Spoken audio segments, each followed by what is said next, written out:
Bonjour, bienvenue à la Roque-Esclapon, nouvelle étape sur les routes du Var. Nous sommes aujourd'hui dans le pays de l'Artuby, dans un petit village de plus de 200 habitants. Allez, on vous emmène visiter, c'est parti.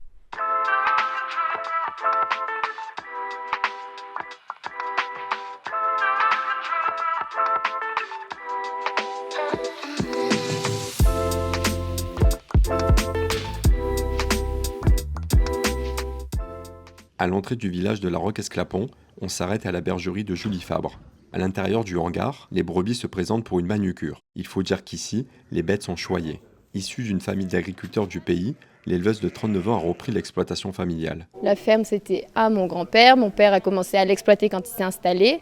Ensuite, il a créé son exploitation à lui. Et moi, là, j'ai repris l'exploitation de mon grand-père. Et là, ça fait la 3e année où j'ai diversifié mon activité, où j'ai créé un atelier au vin-lait avec une fromagerie et puis avec tout le circuit de la production à la vente directe. Julie a également ouvert une boutique attenante où le lait de brebis est transformé en fromage. C'est son employée, Noémie, tout droit arrivée de Suisse, qui conditionne les produits. On a de la tome là-bas, on fait aussi des camemberts, des reblochons, des raclettes, des yaourts, on fait pas mal de choses. On traite à côté, ensuite on apporte le lait ici et on fabrique tout, on transforme tout ici.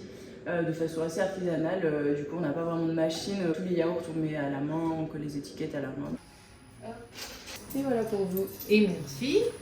Merci à vous. Et bonne journée. Merci, pareil. Un peu plus haut dans le village, on retrouve Olivier Allary, propriétaire du restaurant Le Coq en Pâte, qui a repris l'établissement depuis 7 ans. Originaire de Grasse, le solide quinquagénaire prépare chaque midi des plats copieux. Daube, andouillettes, abats, tripes. Ici, on est plus joue de bœuf que langue de bois.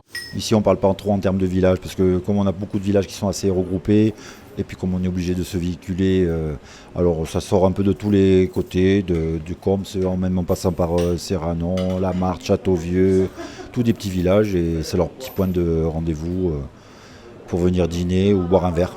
Et au Coq en Pâte, pas besoin de téléphone à table, les habitués font la conversation. On a des clients qu'on a plutôt on sympathise, on devient plutôt amis, et c'est une autre mentalité, on va dire, une autre convivialité aussi. Sur notre parcours, une petite caravane stationnée au pied de l'église attire notre attention.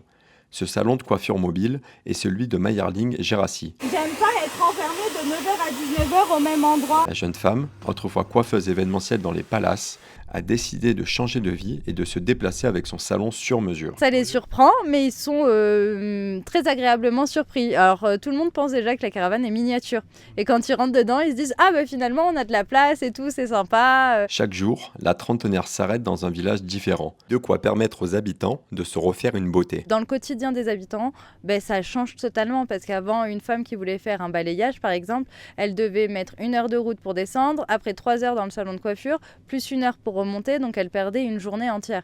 Aujourd'hui, ça peut se faire directement à 5 minutes de leur maison, donc c'est sûr que c'est des facilités pour tout le monde. Mais au-delà de ces commerces, ambulants ou non, ce qui marque les visiteurs lors de la découverte de la Roque-Esclapon, c'est le nombre d'infrastructures. Camping, piscine, tennis, mini-golf, stade de football, une richesse qui s'explique par une forte volonté politique à l'époque. Ici, il y a eu un conseiller général qui était un visionnaire, qui était un peu en avance même sur son temps et qui a monté beaucoup de projets et ce qui fait qu'aujourd'hui, on a un camping, on a une piscine, on a beaucoup de bâtiments. Dernier élément en date pour la commune de 270 habitants, une salle d'escalade. On vient de faire installer un mur de niveau départemental qui nous permet d'envisager par exemple d'organiser des championnats de niveau départemental ou régional. Les équipements sportifs ne sont pas les seuls objectifs de la Roque-Esclapon.